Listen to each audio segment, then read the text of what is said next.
God का selection देखिए, वो याकूब को चुन रहा है। शारीरिक क्षमता कुछ नजर नहीं आती वहां पर। एक दाल बनाने वाला, किचन में काम करने वाला और एक जंगलों में काम करने वाला, ये दोनों में बहुत अंतर है। यहां दोनों बेटे हैं, एसाव और याकूब, लेकिन प्रभु याकूब को चुन रहा है। उसके पीछे रीजन ये है कि याकूब का जो जीवन है वो परमेश्वर की ओर है। देखिए, याकूब भी यंग है, जवान है, लेकिन संसार के प्रति उसका दृष्टिकोण नहीं है। अगर आप एसाव के विषय में अगर आप देखेंगे, एसाव ने क्या किया, हित्ती लड़कियों से विवाह कर लिया।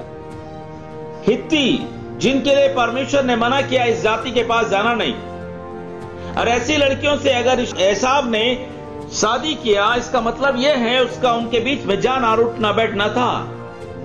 यह दिखाता है कि एसाव का जो जीवन है वो सांसारिक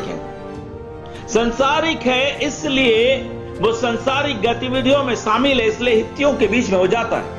ये वो लोग हैं, नशा करने वाले, दूसरे ईश्वर को मानने वाले, अंधेरों को मारने वाले, भूतों को मानने वाले, शैतानिक शक्तियों को मानने वाले, जिनके रीति रिवाज, जिनके कामकाज जो है बिल्कुल बाइबल के अनुसार नहीं है, प्रभु के लोगों के अनुसार नहीं है, बिल्कुल इजरायलियों के विरुद्ध। ये वो श्रापित जाति है। इस श्रापित जाति के बारे में, हाम के बारे में हम देखते हैं। ये श्रापित लोग हैं, परमेश्वर की दृष्टि में घृणित लोग हैं और शैतान के लिए इस्तेमाल होने वाले लोग हैं। हित्ती जाति के लोगों के पास वो पहुंच गया। वहां की लड़कियां अगर वो विवाह किया है साथ है, इसका मतलब यह है उनके बीच में इसका उठना बैठना है।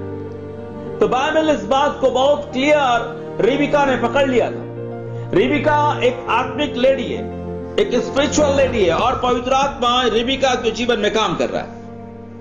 और पवित्र आत्मा ने रिबिका को बहुत क्लियर कर दिया कि परमेश्वर याकूब के साथ आगे बढ़ेगा।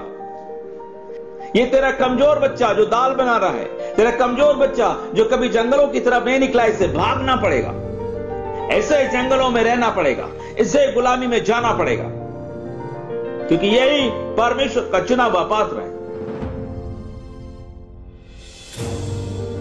अगर आपको लगता है कि आप ही सबसे ज्यादा कमजोर हैं, आप ही सबसे ज्यादा दुखी हैं, आप ही सबसे ज्यादा छोटे हैं, आप ही के जीवन के साथ ही बुरा हो रहा है, और आपको लग रहा है कि आप ही सबसे बेकार हो इस दुनिया में, तो माय डियर्स, मैं कहना चाहता हूं, आप परमेश्वर के प्रिय हैं।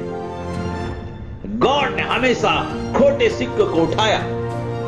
हालेलुया। कमजोरों को प्रभु ने उठाया।